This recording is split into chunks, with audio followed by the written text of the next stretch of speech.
চৰকাৰখনৰ উন্নয়নৰ আঁচনিয়ে ঢুকি নোপোৱা তথাকথিত যিটো উন্নয়ন বুলি কয় উন্নয়নৰ আঁচনিয়ে ঢুকি নোপোৱা এখন ঘৰ দেখাইছোঁ মই শিৱসাগৰৰ নেশ্যনেল হাইৱে বেতবাৰী আলিমূৰ কাষতে নাওজান গাঁও পৰে একচুৱেলি নাওজান মানে এখন নাওজান এৰিয়াটো বহুত ডাঙৰতো তেখেতে এগৰাকী এই ঘৰটোত থকা আপোনালোকক মই দেখাইছোঁ এইটো কাৰণতে চাওক বানপানীয়ে একেবাৰে বিধ্বস্ত কৰি যোৱা এখন ঘৰ এই ঘৰখন দেখিলে নহয় টিংপাত এইবিলাক থাকিবলৈ সাধাৰণতে এনেকুৱা ঘৰবিলাকত মই নাজানো চৰকাৰী মানুহবিলাকৰ চকু পৰে নে নপৰে তেওঁলোক এনেদৰে আছে এখেত তৰুণ চাংমাই এই ঘৰটোৰ তেখেত গৰাকী হয় আৰু এখেত হ'ল তৰুণ চাংমাই পৰিবাৰ ভোগেশ্বৰী চাংমাই ন আচ্ছা আপোনালোকৰ মই দেখি মোৰ এজন ভাইটি সম্বন্ধীয় ভাইটিয়ে কথাখিনি ক'লে আৰু মোৰ আহি এনেকুৱা লাগিছে যেন আমি কোনখন পৃথিৱীত বাস কৰিছোঁ সঁচাকৈ এই টিংখিনি কোনে দিলে আপোনালোকক এতিয়া চৰকাৰী টিংখিনি দি গ'ল নে আপোনালোকে কিনি আনিলে চৰকাৰী টিং দি গ'ল ন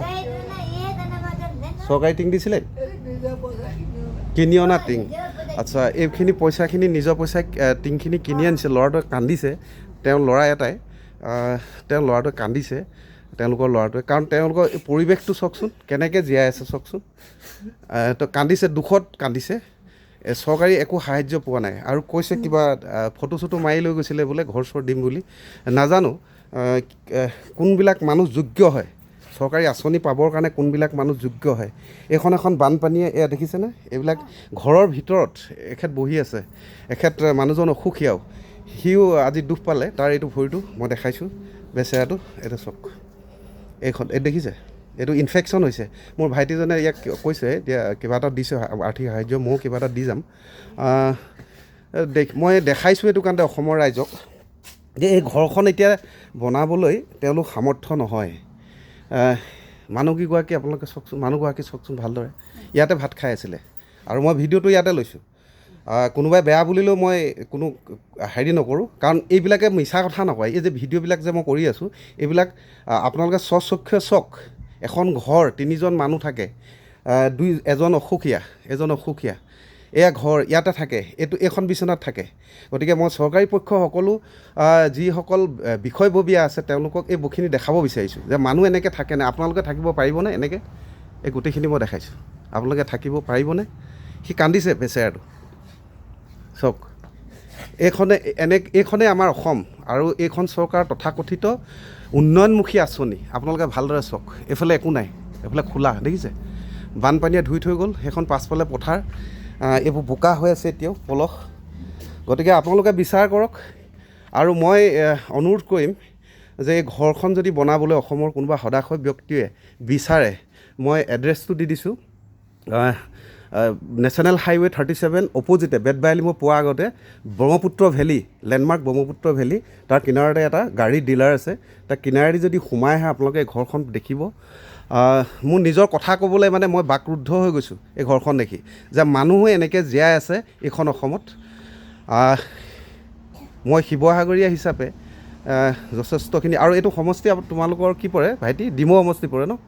ডিলিমিটেশ্যনৰ পাছত এইটো ডিমৌ সমষ্টি হ'ল গতিকে ডিমৌ সমষ্টিৰ বিধায়কে হয়তো 3টা ভোট লৈ গৈছে ইয়াৰ পৰা কিন্তু তেওঁলোকৰ এই অৱস্থাটো তেওঁ আজিও খবৰ কৰিবলৈ আহিছিলে কোনোবা আহিছিলে নেকি মন্ত্ৰী বিধায়ক কোনোবা আহিছিলে নেকি নাই দেখিছে ভাই এই ল'ৰাটো কান্দিছে মানে এটা মানুহৰ এটা হেৰি থাকে নহয় কোন আহিছিলে ৱাৰ্ড মেম্বাৰ আহিছিলে ন আচ্ছা ঠিকে আছে আহিলেতো ঠিকে আছে ভালে আছে কিন্তু মই আমাৰ অসমৰ সদাশয় কোনোবা ৰাইজ আৰু ইউটিউবাৰলৈ অনুৰোধ জনাইছোঁ যে এই ঘৰখন যদি পাৰে মোৰ অকণমান সহায় কৰিম মই ভিডিঅ'তে কথা দিছোঁ মই অকণমান সহায় কৰিম গতিকে যদি পাৰে আপোনালোকে এই ঘৰখন সজাই দিয়াৰ এটা পৰিকল্পনা কৰক আমি আছোঁ লগত খুব বেয়া লাগিছে কথাখিনি ক'বলৈ মানে মোৰ মুখৰ পৰা কথাই ওলোৱা নাই মোৰ ঘৰৰ পৰিস্থিতিটো দেখি গতিকে আপোনালোকে চাওক এয়া এইখন দেখিছেনে এওঁলোকে ৰাতি এনেকৈ থাকে এইকেইদিন ধুমুহা হৈছে কিন্তু তেওঁলোকে এনেকৈ থাকে এনেকৈ থাকে চাওকচোন এজন তৰুণ চাংমাই এখেত পৰিবাৰ আৰু এজন ল'ৰাজন ই কান্দি আছে দেখিছে আপোনালোকে মই সোমোৱাৰ পিছতে ই কান্দিছে দেখিছে বানপানীত কিমান কষ্টত থাকিলে আৰু আচ্ছা ৰেচন চেচন দিছে খোৱা বস্তু পাইছে ন ঠিক আছে বাৰু ঠিক আছে বহুত বহুত ধন্যবাদ মই অসমৰ ৰাইজলৈ এইখিনিয়ে দিলে ৰেচন ন এইখিনি ঠিক আছে ৰাতি বতাহ মাৰিলে এনেকৈ থাকে কাৰেণ্টটো নাই আপোনালোকৰ চাগে কাৰেণ্ট নাই এইটো এইটো কি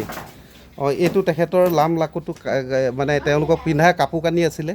এইবোৰ দেখিছে এইবিলাক শেষ বানপানীয়ে চব শেষ কৰি দিলে মই আটাইতকৈ ইমানখিনি মই দেখাই আছোঁ আটাইতকৈ যদি মই কি ক'ম মোৰ মুখৰ মানে শব্দবিলাকে অহা নাই যে মই আটাইতকৈ এটা দুৰ্ভগীয়া পৰিয়ালৰ আজি লগ পালোঁ মোৰ সৌভাগ্য নে দুৰ্ভাগ্য মই নাজানো সৌভাগ্য বুলি ভাবিম যদি মই তেওঁলোকক সহায় কৰিব পাৰোঁ আৰু মই অসমৰ প্ৰত্যেকজন সচেতন সদাশয় ব্যক্তিলৈ অনুৰোধ কৰিম তেওঁলোকে এই ঘৰটো সজাৰ কাৰণে তেওঁলোকে যাতে মই আপোনালোকক দিম তেখেতৰ ওচৰৰে এজন মানুহৰ কণ্টেক্ট নাম্বাৰ নহ'লেও ভাইটিটো ফোনো নাই সি খুব দুখত আছে মই কিবা এটা মই আপোনালোকক অনুৰোধ কৰিছোঁ যে ঘৰখন যেন তেওঁলোকে সজাই দিয়ে মই আছোঁ লগত ধন্যবাদ